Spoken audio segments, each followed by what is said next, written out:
Hi friends, welcome back to my channel. Varamahalakshmi ಹಬ್ಬಕ್ಕೆ ಈ ರೀತಿ ಚಕ್ಲಿ ಮಾಡಿ ವಿವಿಧ ರೀತಿಯ ಈ ಚಕ್ಲಿಗಳು ಮಾಡಿ ತಿಂಗಳುಗಟ್ಟಲೆ ಉಪಯೋಗಿಸಿ ಬನ್ನಿ ಯಾವ ರೀತಿ ಮಾಡೋದಂತ ನೋಡೋಣ. ಇದು ಮೊದಲನೇ ವಿಧಾನ.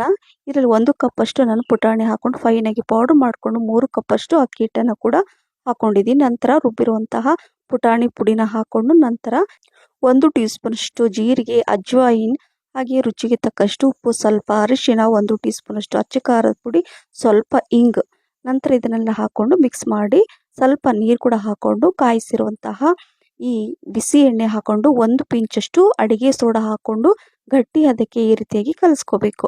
ಎಣ್ಣೆ ಕೂಡ ಸೈಡಲ್ಲಿ ಬಿಸಿ ಮಾಡಲಿಕ್ಕೆ ಇಟ್ಟಿದ್ದೀನಿ. ನಂತರ ಚಕ್ಲಿ ಮೋಲ್ಡಲ್ಲಿ ಈ ರೀತಿ ಹಾಕೊಂಡು ಈ ರೀತಿಯಾಗಿ ಕಡಾಯಿ ಎಷ್ಟು ದೊಡ್ಡದಿರುತ್ತಲ್ವೋ ಅಷ್ಟು ದೊಡ್ಡದಾಗಿ ಒಂದೇ ಸಲ ನಾನು ಚಕ್ಲಿನ ಮಾಡ್ಕೊಳ್ತಾ ಇದ್ದೀನಿ. ಟೈಮ್ ಕೂಡ ಸೇವ್ ಆಗುತ್ತೆ ಮತ್ತು ಬೇಗ ಕೂಡ ಆಗುತ್ತೆ. ತುಂಬ ಚೆನ್ನಾಗಿ ಬಂದಿದೆ ನೋಡಿ. ಇದೇ ರೀತಿ ನಾನು ಎಲ್ಲ ಚಕ್ಲಿನ ಮಾಡಿಬಿಟ್ಟು ಇಟ್ಕೊಂಡಿದ್ದೀನಿ. ಸೊ ಈ ರೀತಿ ಚಕ್ಲಿ ಕೂಡ ನೀವು ಮಾಡ್ಬೋದು. ಸೊ ನೋಡಿದ್ರಲ್ಲ ಫ್ರೆಂಡ್ಸ್, ನಂತರ ಇದನ್ನು ಏರ್ಟೈಟ್ ಬಾಕ್ಸಲ್ಲಿ ಹಾಕ್ಬಿಟ್ಟು ತಿಂಗಳುಗಟ್ಟಲೆ ಉಪಯೋಗಿಸ್ಬೋದು. ಈಗ ಎರಡನೇ ವಿಧಾನ, ಇದು ರಾಗಿ ಚಕ್ಲಿ. ಸೊ ಹಾಗಾಗಿ ಶುಗರ್ ಇದ್ದರೂ ಕೂಡ ಚಕ್ಲಿ ತಿನ್ಬೋದು ಈ ರೀತಿ ಚಕ್ಲಿ ಮಾಡಿದರೆ. ಸೊ ನೋಡಿದ್ರಲ್ಲ, ತುಂಬ ಕ್ರಿಸ್ಪಿ ಇರುತ್ತೆ. ಈ ರೀತಿ ಮಾಡಿ ನೀವು ಇದನ್ನು ಕೂಡ ತಿಂಗಳುಗಟ್ಟಲೆ ಉಪಯೋಗಿಸ್ಬೋದು. ರಾಗಿ ಚಕ್ಲಿ ನಮ್ಮ ಆರೋಗ್ಯಕ್ಕೆ ತುಂಬಾ ಒಳ್ಳೆಯದು. ಬನ್ನಿ ಯಾವ ರೀತಿ ಮಾಡೋದು ಅಂತ ನೋಡೋಣ. ಈ ರೀತಿ ಚಕ್ಲಿ ನೀವು ದಿನ ತಿಂದರೂ ಕೂಡ ಬೇಜಾರಾಗಲ್ಲ. ಇಲ್ಲಿ 3 ಕಪ್ ಅಷ್ಟು ರಾಗಿ ಹಿಟ್ಟು ತೊಗೊಂಡಿದ್ದೀನಿ. ಯಾವ ಕಪ್ಪಲ್ಲಿ ತೊಗೊಂಡಿರ್ತೀರಲ್ಲ ಅದೇ ಕಪ್ಪಲ್ಲಿ 1 ಕಪ್ ಅಷ್ಟು ಪುಟಾಣಿನ ಮಿಕ್ಸಿ ಜಾರಲ್ಲಿ ಹಾಕ್ಕೊಂಡು ಫೈನಾಗಿ ಪೌಡ್ರ್ ಮಾಡ್ಕೋಬೇಕಾಗತ್ತೆ. ಸೊ ನೋಡಿ, ಏನಾದರೂ ಪೌಡ್ರ್ ಸರಿ ಬರಲಿಲ್ಲ ಅಂದರೆ ನೀವು ಜರಡಿ ಮುಖಾಂತರ ಅಂದರೆ ಜರಡಿಯಲ್ಲಿ ಹಾಕ್ಕೊಂಡು ಸೋಸ್ಕೊಳ್ಳಿ. ಈಗ ನಾನು ಇದು ಫೈನಾಗಿ ಪೌಡ್ರ್ ಮಾಡಿರೋಂತಹ ಪುಟಾಣಿ ಪುಡಿನ ನೋಡಿ, ಯಾವ ಕಪ್ಪಲ್ಲಿ ನಾನು ತೊಗೊಂಡಿದ್ನಲ್ಲ ಅದೇ ಕಪ್ಪಲ್ಲಿ ನಾನು ತೋರಿಸ್ತಾ ಇದ್ದೀನಿ. ಸೊ ನೋಡಿ, ಪೌಡ್ರ್ ಮಾಡಿದ್ಮೇಲೆ ಸ್ವಲ್ಪ ಕ್ವಾಂಟಿಟಿ ಜಾಸ್ತಿ ಆಗುತ್ತಲ್ವ. ಸೊ ಉಳಿದಿರೋದೆಲ್ಲ ಹಾಕ್ಕೊಂಡು 1 ಟೀ ಸ್ಪೂನ್ ಅಷ್ಟು ಇಲ್ಲಿ ಜೀರಿಗೆ, ಸ್ವಲ್ಪ ಅರಿಶಿಣ, ಹಾಗೆ ಅಚ್ಚ ಖಾರದ ಪುಡಿ ಅರ್ಧ ಟೀ ಸ್ಪೂನ್ ಅಷ್ಟು, ನಂತರ ಅರ್ಧ ಟೀ ಸ್ಪೂನ್ ಅಷ್ಟು ಗರಂ ಮಸಾಲ, 1 ಟೀ ಸ್ಪೂನ್ ಅಷ್ಟು ಅಜ್ವೈನ್ ಈ ರೀತಿ ಕೈಯಿಂದ ತಿಕ್ಬಿಟ್ಟು ಹಾಕೊಳ್ಳಿ. 2 ಟೀ ಸ್ಪೂನ್ ಅಷ್ಟು ಇಲ್ಲಿ ಬಿಳಿ ಎಳ್ಳು, ರುಚಿಗೆ ತಕ್ಕಷ್ಟು ಉಪ್ಪು, ನಂತರ ಸ್ವಲ್ಪ ಇಂಗು ಕೂಡ ಹಾಕೊಂಡು ಇದನ್ನು ಮಿಕ್ಸ್ ಮಾಡ್ಕೋಬೇಕು. ಇಲ್ಲಿ ನಾನು ಬಿಸಿ ಎಣ್ಣೆ ಕೂಡ ಅಂದರೆ ಬಿಸಿ ಎಣ್ಣೆ ಹಾಕೋಬೇಕು. ಹಾಗಾಗಿ ಅರ್ಧ ಕಪ್ ಅಷ್ಟು ಬಿಸಿ ಎಣ್ಣೆ ನಾನು ಬಿಸಿ ಮಾಡಲಿಕ್ಕೆ ಇಟ್ಟಿದ್ದೀನಿ. ಮೊದಲು ಸ್ವಲ್ಪ ನೀರು ಹಾಕ್ಕೊಂಡು ಕಾದಿರುವ ಎಣ್ಣೆ, ಬಿಸಿ ಎಣ್ಣೆನ ನೋಡಿ ಈ ರೀತಿಯಾಗಿ ಹಾಕೋಬೇಕು. ಈ ರೀತಿ ಹಾಕೋದ್ರಿಂದ ಏನಾಗುತ್ತೆ, ಕ್ರಿಸ್ಪಿಯಾಗಿ ಬರುತ್ತೆ. ಮೊದಲು 1 ಸ್ಪೂನಿಂದ ಈ ಥರ ಕಲಿಸ್ಕೊಂಡು ನಂತರ ನೀರು ಬೇಕಾದರೆ ನೀರು ಹಾಕ್ಕೊಂಡು ಈ ರೀತಿ ಗಟ್ಟಿ ಅದಕ್ಕೆ ಕಲಿಸ್ಕೊಳ್ಳಿ. ಸೊ ಹಿಟ್ಟು ಕಲಿಸ್ ನಂತರ ಇಲ್ಲಿ ಸ್ವಲ್ಪ ಕುಕ್ಕಿಂಗ್ ಸೋಡಾ ಮಿಸ್ ಮಾಡಿದ್ದೆ ನಾನು. ಸೊ ಹಾಗಾಗಿ 2 ಪಿಂಚಷ್ಟು ಕುಕ್ಕಿಂಗ್ ಸೋಡಾ, ಅಡುಗೆ ಸೋಡಾ ಹಾಕ್ಕೊಂಡು 1 ಟೈಮ್ ಈ ಥರ ನಾನು ಮಿಕ್ಸ್ ಮಾಡ್ಕೊಳ್ತಾ ಇದ್ದೀನಿ. ನೀವು ಮೊದಲೇ ಹಿಟ್ಟು ಹಾಕ್ಕೊಳ್ತೀರಲ್ಲ ಆ ಹಿಟ್ಟಲ್ಲಿ ನೀವು ಕುಕ್ಕಿಂಗ್ ಸೋಡಾನ ಹಾಕ್ಕೊಳ್ಳಿ. ಈಗ ಎಣ್ಣೆ ಕೂಡ ಬಿಸಿ ಮಾಡಲಿಕ್ಕೆ ಇಟ್ಟಿದ್ದೀನಿ. ಈಗ ಚಕ್ಲಿ ಮೋಲ್ಡಲ್ಲಿ ಎಷ್ಟು ಬರುತ್ತೋ ಅಷ್ಟು ಈ ಥರ ಟೈಟಾಗಿ ಫಿಲ್ ಮಾಡಿ ಕಾದಿರೋ ಎಣ್ಣೆಯಲ್ಲಿ ಎಷ್ಟಾಗುತ್ತೋ ಅಷ್ಟು ಫುಲ್ ಇದನ್ನು ಈ ರೀತಿಯಾಗಿ ನಾನು ದೊಡ್ಡದಾಗಿ ಚಕ್ಲಿ ಮಾಡ್ಕೊಳ್ತಾ ಇದ್ದೀನಿ. ಸೊ ನೋಡಿದ್ರಲ್ಲ, ಈ ರೀತಿಯಾಗಿ ಮಾಡಿಕೊಂಡ್ರೆ ಹೇಳಿದೆ ನಿಮಗೆ ಟೈಮ್ ಕೂಡ ಸೇವ್ ಆಗುತ್ತೆ, ಬೇಗ ಆಗುತ್ತೆ. ನಂತರ ಇಲ್ಲಿ ಸ್ವಲ್ಪ ಕರಿಬೇವು ಸೊಪ್ಪು ಕೂಡ ಈ ರೀತಿಯಾಗಿ ಹಾಕ್ಕೊಳ್ಳಿ. ಕರಿಬೇವು ಸೊಪ್ಪಿನ ಫ್ಲೇವರ್ ಕೂಡ ತುಂಬ ಚೆನ್ನಾಗಿರುತ್ತೆ. ಇದು ಶುಗರ್ ಇದ್ದರೂ ಕೂಡ ತುಂಬಾ ಇಷ್ಟಪಟ್ಟು ತಿನ್ನೋದಂತೂ ಗ್ಯಾರಂಟಿ. ಸೊ ಆರೋಗ್ಯಕರವಾದ ಈ ರಾಗಿ ಚಕ್ಲಿ ಇದೇ ರೀತಿ ನಾನು ಎಲ್ಲ ಮಾಡಿ ಇಟ್ಕೊಂಡಿದ್ದೀನಿ ನೋಡಿ. ತುಂಬ ಚೆನ್ನಾಗಿ ಬಂದಿದೆ.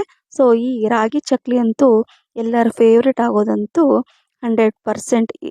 ನೋಡಿದ್ರಲ್ಲ, ಸೊ ಚಕ್ಲಿ ಕೂಡ ತುಂಬ ಚೆನ್ನಾಗಿ ಬಂದಿದೆ. ಈಗ ಸ್ವಲ್ಪ ತಣ್ಣಗಾದ್ಮೇಲೆ ಇದನ್ನು ಈ ರೀತಿ ಕಟ್ ಮಾಡಿಬಿಟ್ಟು, ಅಂದರೆ ಸ್ವಲ್ಪ ಚಿಕ್ಕ ಚಿಕ್ಕ ಪೀಸ್ ಮಾಡಿಬಿಟ್ಟು ನೀವು ಏರ್ಟೈಟ್ ಬಾಕ್ಸಲ್ಲಿ ಹಾಕಿಬಿಟ್ಟು ತಿಂಗಳುಗಟ್ಟಲೆ ಉಪಯೋಗಿಸ್ಬೋದು.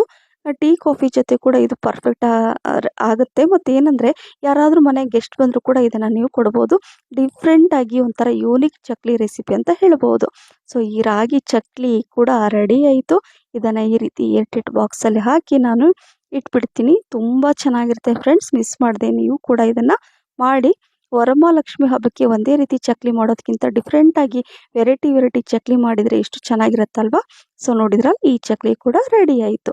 ಈಗ ಈ ಕರಿಬೇವು ಸೊಪ್ಪಿನ ಚಕ್ಲಿ ಮಾಡ್ತಾ ಇದ್ದೀನಿ. ಆದಷ್ಟು ಕರಿಬೇವು ಸೊಪ್ಪು ನಮ್ಮ ಆರೋಗ್ಯಕ್ಕೆ ತುಂಬಾ ಒಳ್ಳೆಯದು. ಸೊ ಹಾಗಾಗಿ ಸ್ವಲ್ಪ ಜಾಸ್ತಿ ಪ್ರಮಾಣದಲ್ಲಿ ಕರಿಬೇವು ಸೊಪ್ಪು ಹಾಕ್ಕೊಂಡು ಸ್ವಲ್ಪ ನೀರು ಕೂಡ ಹಾಕ್ಕೊಂಡು ನಾನು ಫೈನಾಗಿ ಪೇಸ್ಟ್ ಮಾಡಿ ಇಟ್ಕೊಂಡಿದ್ದೀನಿ. ಬೇಕಂದರೆ ನೀವು ಹಸಿಮೆಣಸಿನ್ಕಾಯಿ ಕೂಡ ಇದರಲ್ಲಿ ಹಾಕೋಬೋದು. ಸೊ ಮಕ್ಕಳು ತಿನ್ನೋದ್ರಿಂದ ನಾನು ಹಸಿಮೆಣಸಿನ್ಕಾಯಿ ಹಾಕಿಲ್ಲ. ಈಗ 1 ಕಪ್ಪಷ್ಟು ಇಲ್ಲಿ ನಾನು ಪುಟಾಣಿ ಹಾಕ್ಕೊಂಡಿದ್ದೀನಿ. 3 ಕಪ್ಪಷ್ಟು ಅಕ್ಕಿ ಹಿಟ್ಟು, ಸ್ವಲ್ಪ ಜೀರಿಗೆ, ಅಜ್ವಾಯಿನ್, ಅರಿಶಿಣ, ಹಾಗೆ ಅಜ್ವಾಯಿನ್ ಕೈಯಿಂದ ತಿಕ್ಬಿಟ್ಟು ಹಾಕ್ಕೊಳ್ಳಿ. ರುಚಿಗೆ ತಕ್ಕಷ್ಟು ಉಪ್ಪು, ನಂತರ ಕಾದಿರೋ ಎಣ್ಣೆನ 1 ದೊಡ್ಡ ಸ್ಪೂನಲ್ಲಿ ನಾನು ಹಾಕ್ಕೊಂಡಿದ್ದೀನಿ. ಅಂದರೆ 2 ಟೇಬಲ್ ಸ್ಪೂನಷ್ಟು ಈ ಬಿಸಿ ಎಣ್ಣೆ ಇದೆ. ನಂತರ ಈ ಕರಿಬೇವು ಸೊಪ್ಪಿನ ಪೇಸ್ಟ್ ಇದೆಯಲ್ಲ ಅದನ್ನು ಹಾಕ್ಕೊಂಡು ಸ್ವಲ್ಪ ನೀರು ಕೂಡ ಹಾಕ್ಕೊಂಡು ಈ ರೀತಿಯಾಗಿ ಗಟ್ಟಿ ಅದಕ್ಕೆ ಕಲಿಸ್ಕೊಂಡು ಕಾದಿರೋ ಎಣ್ಣೆಯಲ್ಲಿ ಸೇಮ್ ನಾನು ಯಾವ ರೀತಿ ಚಕ್ಲಿ ಮಾಡ್ತಾ ಇದ್ದೀನಿ ನೋಡಿ, ಸ್ವಲ್ಪ ಕಡಾಯಿ ದೊಡ್ಡದಾಗಿದ್ಬಿಟ್ರೆ ಬೇಗ ದೊಡ್ಡದಾಗಿ ಚಕ್ಲಿ ಮಾಡ್ಕೋಬಹುದು. ಸೊ ಆರೋಗ್ಯಕರವಾದ ಈ ಕರಿ ಲೀವ್ಸ್ ಅಥವಾ ಕರಿಬೇವು ಸೊಪ್ಪಿನ ಚಕ್ಲಿ ರೆಡಿ. ಕೆಲವರು ಕರಿಬೇವು ಸೊಪ್ಪು ತಿನ್ನಕ್ಕೆ ಒಂಥರ ಮಾಡ್ತಾರೆ. ಸೊ ಈ ರೀತಿ ಮಾಡಿ ಕೊಟ್ರೆ ಅವರ ಫೇವ್ರೇಟ್ ಆಗೇ ಆಗತ್ತೆ. ನಂತರ ಕರಿಬೇವು ಸೊಪ್ಪನ್ನು ಈ ಥರ ಫ್ರೈ ಮಾಡಿ ಇಟ್ಕೊಂಡ್ಬಿಟ್ರೆ ತುಂಬ ಚೆನ್ನಾಗಾಗತ್ತೆ. ಈಗ ಇನ್ನೊಂದು ವಿಧಾನ, ಈ ಚಕ್ಲಿ ಅನ್ನದಿಂದ ಮಾಡ್ತಾ ಇದ್ದೀನಿ. ಸೊ 3 ಕಪ್ಪಷ್ಟು ಅನ್ನನ ಮಿಕ್ಸಿ ಜಾರಲ್ಲಿ ಹಾಕ್ಕೊಂಡು ಸ್ವಲ್ಪ ನೀರು ಹಾಕ್ಕೊಂಡು ಈ ರೀತಿ ಫೈನಾಗಿ ರುಬ್ಕೊಂಡು ತೆಗೆದಿಟ್ಕೊಳ್ಳಿ. 1 ಕಪ್ಪಷ್ಟು ಪುಟಾಣಿ ಕೂಡ ಫೈನಾಗಿ ರುಬ್ಕೊಂಡು ಇದರಲ್ಲಿ ಹಾಕ್ಕೊಂಡು ಅರಿಶಿನ, ಜೀರಿಗೆ, ಕಾಳು ಮೆಣಸಿನ ಪುಡಿ, ಅಚ್ಚ ಖಾರದ ಪುಡಿ, ಸ್ವಲ್ಪ ಅಜ್ವಾಯಿನ್, ಹಾಗೆ ರುಚಿಗೆ ತಕ್ಕಷ್ಟು ಉಪ್ಪು, 1 ಪಿಂಚಷ್ಟು ಕುಕ್ಕಿಂಗ್ ಸೋಡಾ, ಅಡಿಗೆ ಸೋಡಾ, ಕಾದಿರುವ ಎಣ್ಣೆ ಇದನ್ನು ಹಾಕ್ಕೊಂಡು ಈ ಥರ ಕಲಿಸ್ಕೋಬೇಕು. ನಂತರ ಸ್ವಲ್ಪ 2 ಟೇಬಲ್ ಸ್ಪೂನ್ ಅಷ್ಟು ಇಲ್ಲಿ ಅಕ್ಕಿ ಹಿಟ್ಟನ್ನು ಕೂಡ ಹಾಕ್ಕೊಂಡು ಸ್ವಲ್ಪ ಈ ಬಿಳಿ ಎಳ್ಳನ್ನು ಕೂಡ ಹಾಕ್ಕೊಂಡು ಈ ಥರ ಟೈಟಾಗಿ ಹಿಟ್ಟನ್ನು ಕಲಿಸ್ಕೊಂಡು ಈ ರೀತಿ ಚಕ್ಲಿ ಮಾಡಿಕೊಂಡು ಕಾದಿರೋ ಎಣ್ಣೆಯಲ್ಲಿ ಕೂಡ ನೀವು ಫ್ರೈ ಮಾಡಿಕೊಂಡ್ರೆ ಈ ಗರಿಗರಿಯಾದ ಚಕ್ಲಿ ಕೂಡ ರೆಡಿ ಆಗುತ್ತೆ. ಸೊ ನೋಡಿದ್ರಲ್ಲ, ಒಂಥರ ಡಿಫ್ರೆಂಟ್ ಆದ ಒಂಥರ ಯೂನಿಕ್ ರೆಸಿಪಿ ಅಂತ ಹೇಳ್ಬೋದು. ಸೊ ಈ ಚಕ್ಲಿ ಕೂಡ ರೆಡಿ ಆಯಿತು. ಈಗ ಇದನ್ನು ಕೂಡ ನೀವು ಮಿಸ್ ಮಾಡದೆ ಮಾಡಿ. ನಂತರ ಇನ್ನೊಂದು ಚಕ್ಲಿ ವಿಧಾನ, ಇದು ಗೋಧಿ ಹಿಟ್ಟಿನಿಂದ ಮಾಡಿದ ಚಕ್ಲಿ. ನೋಡಿದ್ರಲ್ಲ ಫ್ರೆಂಡ್ಸ್, ಇದು ಅಷ್ಟೇ ತುಂಬ ರುಚಿಯಾಗಿರುತ್ತೆ. 1 ಕಪ್ಪಷ್ಟು ಗೋಧಿ ಹಿಟ್ಟನ್ನು ಹಾಕ್ಕೊಂಡಿದ್ದೀನಿ. ನಂತರ ಅಂದರೆ ಇಲ್ಲಿ ಪುಟಾಣಿ ಬದಲಿಗೆ ನಾನು ಗೋಧಿ ಹಿಟ್ಟನ್ನು ಯೂಸ್ ಮಾಡ್ತಾ ಇದ್ದೀನಿ. ಹಾಗೆ 3 ಕಪ್ಪಷ್ಟು ಅಕ್ಕಿ ಹಿಟ್ಟು, 2 ಟೇಬಲ್ ಸ್ಪೂನ್ ಅಷ್ಟು ಬಿಳಿ ಎಳ್ಳು, 1 ಟೀ ಸ್ಪೂನ್ ಅಷ್ಟು ಜೀರಿಗೆ, ಹಾಗೆ ಅರ್ಧ ಟೀ ಸ್ಪೂನ್ ಅಷ್ಟು ಅಜ್ವಾಯಿನ್ ಈ ಥರ ಕೈಯಿಂದ ತಿಕ್ಬಿಟ್ಟು ಹಾಕೊಳ್ಳಿ. ನಂತರ ಇಲ್ಲಿ ಸ್ವಲ್ಪ ಅರಿಶಿಣ, ಅಚ್ಚ ಖಾರದ ಪುಡಿ, ನಂತರ ಸ್ವಲ್ಪ ಗರಂ ಮಸಾಲ, 1/4 ಟೀ ಸ್ಪೂನ್ ಅಷ್ಟು, ರುಚಿಗೆ ತಕ್ಕಷ್ಟು ಉಪ್ಪನ್ನು ಹಾಕ್ಕೊಂಡು ನಂತರ ಸ್ವಲ್ಪ ಇಂಗು ಕೂಡ ಹಾಕ್ಕೊಂಡು ಇದನ್ನು ಮಿಕ್ಸ್ ಮಾಡ್ಕೊಳ್ಳಿ. ಸ್ವಲ್ಪ ನೀರು ಕೂಡ ಹಾಕ್ಕೊಂಡು ಕಾದಿರೋ ಎಣ್ಣೆ 2ರಿಂದ 3 ಟೇಬಲ್ ಸ್ಪೂನ್ ಅಷ್ಟು ಹಾಕ್ಕೊಂಡು ಈ ರೀತಿ ಗಟ್ಟಿ ಅದಕ್ಕೆ ಕಲಿಸ್ಕೊಳ್ಳಿ.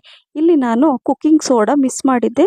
ಸೊ ಇಲ್ಲಿ 1 ಅಥವಾ 2 ಪಿಂಚಷ್ಟು ಕುಕ್ಕಿಂಗ್ ಸೋಡಾ ಕೂಡ ಹಾಕ್ಕೊಂಡು ಈ ರೀತಿಯಾಗಿ ಫೈನಾಗಿ ಈ ಥರ ನೀವು ಮಿಕ್ಸ್ ಮಾಡಿಕೊಂಡ್ರೆ ಈ ಚಕ್ಲಿ ಕೂಡ ರೆಡಿ ಆಗುತ್ತೆ. ಈ ರೀತಿ ಮಾಡಿಕೊಂಡು ನೀವು ತಿಂಗಳುಗಟ್ಟಲೆ ಉಪಯೋಗಿಸ್ಬೋದು. ಸೊ ಮಿಸ್ ಮಾಡದೆ ನೀವು ಮಾಡ್ತೀರಲ್ವಾ.